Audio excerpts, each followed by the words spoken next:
29 मई 2023 का दिन है। 1658 सामूगढ़ का युद्ध हुआ था जी, बैटल ऑफ सामूगढ़। अब ये सामूगढ़ है, इंडिया की बात कर रहे हैं, और ये सामूगढ़ है कहाँ? राजेश, आगरा जो सिटी है उससे अगर आप ईस्ट की ओर चलते हैं तो 16 किलोमीटर दूर ये जगह है जी। ये कैसी लड़ाई थी? आगरा शहर से जी, 1658 की मैं बात कर रहा हूँ राजेश। आज के दिन 3 शहजादों में लड़ाई हुई थी। 2 शहजादे एक तरफ और 1 शहजादा दूसरी तरफ। लड़ किस लिए रहे थे कि बाप की गद्दी पे कौन बैठेगा, और बाप कौन? मुगल बादशाह शाहजहां। बेटे कौन? एक तरफ दारा शिकोह और दूसरी तरफ औरंगजेब और मुराद बख्श। तीसरे नंबर का भाई मुराद बख्श और सबसे छोटा औरंगजेब चौथे नंबर का। दोनों इकट्ठे होकर लड़े दारा शिकोह की तरफ। बात वही थी, गद्दी पे कौन बैठेगा, हिंदुस्तान के बादशाह कौन बढ़ेगा अगला। दारा शिकोह की 60,000 फौज होती है, औरंगजेब की और मुराद बख्श की कुछ कम होती है। यहाँ पे लड़ाई होती है आज के दिन। राजेश, युद्ध बड़ी बराबरी का जैसा चला होता है, गर्मी बहुत थी तो मौसम में मतलब आप देख लीजिए, अब मई की धूप में अगर कोई आगरा से भी आगे आगरा के पास लड़ रहा है तो गर्मी, आपको पता है आगरा में क्या हालत होती है। वहाँ वैसा होगा, थोड़ा उस समय ठंड रही होगी, थोड़ा कम रहा होगा टेम्परेचर। राजेश, दारा शिकोह कोई अपना तलवार उठाने या भाला लेने निकलते बढ़ते हैं, हाथी पे बैठे हुए थे। हाथियों पे लड़ते थे ना जी, राजकुमार तो हाथियों पे लड़ते थे। बिल्कुल। तो इनका पैर फिसलता है और हाथी से गिर जाते हैं दारा शिकोह। फौज को लगता है कि दारा शिकोह को तीर लग गया है, तलवार लग गया है, भाला लग गया है और दारा शिकोह की मौत हो गई और फौज भागने लगती है। अब दारा शिकोह तो ठीक थे, अब किसी तरह से जान बचा के दारा शिकोह वहाँ से भाग लेते हैं। हालांकि भागना काम नहीं आता है। आपको पता है कि बाद में एक और लड़ाई होती है, वहाँ पे इन्हें पकड़ लिया जाता है, फिर वो दिल्ली में जुलूस निकाला जाता है ना जी, वो बुरी सी हालत में, और फिर सिर काट के शाहजहां को, पिताजी को भेज दिया जाता है कि लीजिए आपका बेटा। फिर राजेश, इसके बाद ठीक इस लड़ाई के बाद दारा शिकोह तो बच गए इस लड़ाई में, लेकिन औरंगजेब ने अपने इसी भाई मुराद बख्श को भी और अपने पिताश्री को भी कत्ल, बादशाह शाहजहां को ना कैद खाने में डाल दिया। ताजमहल निहारते रहिए। आज के दिन ये लड़ाई हुई थी सामूगढ़ की 1658 में। 1999 राजेश, 1999 में नासा की बात करूंगा, स्पेस शटल डिस्कवरी जी। शटल आपको पता है, ये स्पेस शटल मतलब स्पेस में जाने वाली शटल, इसलिए कि बार बार आती जाती थी, शटल हो गई।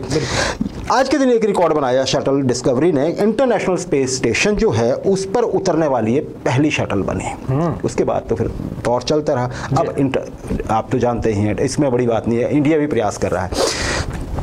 राजेश, अगर मैं इंटरनेशनल स्पेस स्टेशन की बात करूं तो इसमें ये सबसे पहले रूस ने बनाया था ये, और इसमें फिर बाद में कोलैबोरेशन की थी अमेरिका ने। इसमें फिर बड़ा सर्वधर्म संभाव, आप ये कहिए, धर्म तो नहीं, मतलब आप देखिए डिस्पाइट वो जो आपका आप ये कहिए कि वो शीत युद्ध चलता था, कोल्ड वॉर होती थी।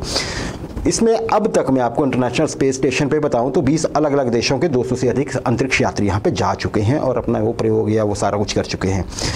2024 में रूस इससे हट जाएगा, लेकिन अमेरिका कहता है कि हम इसे 2030 तक चलाए रखेंगे। इसका मतलब पुराना हुआ। मैं आपको थोड़ी सी बता दूं राजेश, पृथ्वी से 400 किलोमीटर एवरेज देखें, कई बार 413 किलोमीटर, 400 से थोड़ा नीचे, वहाँ पे ये उड़ रहा है। ये लो अर्थ ऑर्बिट बोलते हैं। पृथ्वी से अगर आप सतह से देखें तो 400 किलोमीटर ऊपर को, बहुत दूर नहीं है जी। और राजेश, ये देखिए, अब इसकी स्पीड देखिएगा। अब हमने डिस्कवरी के उतरने की बात की ना, बड़ी बात क्यों है? बिल्कुल। ये 93 मिनट में पूरी पृथ्वी का चक्कर काट देता है। इतनी स्पीड से घूमता है पृथ्वी के चारों। 93 मिनट। और डिस्कवरी इस पे लैंड हुई थी। आज के दिन इसलिए बड़ा है जी राजेश। अभी तक आप ये देखिए, आज के दिन इसको 24 साल में गिन रहा था, 6 महीने और 9 दिन हो चुके, आज 9वां दिन है। इतने दिन से अंतरिक्ष जो स्पेस स्टेशन है, इंटरनेशनल स्पेस स्टेशन जो है, ये घूमे जा रहा है। तो आप देखिए चक्कर कितने हो गए होंगे। वैसे आज अंतरिक्ष से एक और खबर है, 2 है बल्कि। एक तो इंडिया ने वो अपना 2nd जनरेशन का सैटेलाइट आज लॉन्च किया है, नेविगेशन के लिए, नेविक जो हमारी वो होंगी उसके लिए। और दूसरा ये भी कि ये भी खबर मिली है कि जुलाई के दूसरे हफ्ते में हम चंद्रयान 3 को भेज रहे हैं। और इस बार इसरो के साइंटिस्ट बहुत वो हैं कि हम लैंड करके दिखाएंगे। याद होगा ना जी, हम सबको रात को सब बैठे, पूरा भारत देख रहा था उसको, सही बात है ना। हम थोड़े क्रैश लैंड कर गए थे लास्ट टाइम में, तो जुलाई के 2nd में। 1953 की बात करते हैं राजेश। माउंट एवरेस्ट, हिमालय, बिल्कुल, नेपाल में, दुनिया की सबसे बड़ी चोटी। आज के दिन चोटी 8,850 मीटर ऊंची है ये जी। 8.5 किलोमीटर से भी ऊंची, 9 किलोमीटर ही समझ लीजिए अगर आप समुद्र तल से इसको नापते हैं ऊंचाई इसकी। आज के दिन इंसान ने पहली बार से फतेह कर लिया था सुबह 11:30 बजे। क्या बात। और फतेह करने वाले कौन थे? न्यूजीलैंड के पर्वतारोही थे सर एडमंड हिलेरी, और साथ में थे नेपाली, जिनको ये भी कहा जाता है कि वो शायद उनका जन्म तिब्बत में हुआ था, नेपाल से लगे एरिया में, शेरपा तेंजिन नोरगे साहब। वैसे इनका असली नाम था नामग्याल वांगड़ी, क्या फुनसुक वांगड़ू, उस वजह से मिलता जुलता लग रहा है ना, थोड़ा सा है ना, मैं देख रहा था। सही है। अच्छा राजेश, ये देखिए ये सुबह सुबह निकले थे, टोलियां बनी हुई थी ये कि किसने जाना है। इससे पहले अमेरिकन और एक और शेरपा कोशिश कर चुके थे, 27 तारीख को नहीं बढ़ पाए थे। 8500 मीटर पे इनका बेस कैंप बना हुआ था, बिल्कुल है ना। उसके बाद थोड़ा हाइट थी, 450 मीटर की हाइट थी शायद, है ना। तो देखिए वो नहीं चढ़ पाए थे, लेकिन 27 तारीख को किए करके फिर 15 मिनट वहाँ पे ठहरे, इन्होंने हाथ मिलाया, वहाँ पे न्यूजीलैंड का झंडा हिलाया, लहराया, और साथ में हाथ वाथ मिलाया और नीचे आ गए थे राजेश। तो ये 15 मिनट रहे थे जी।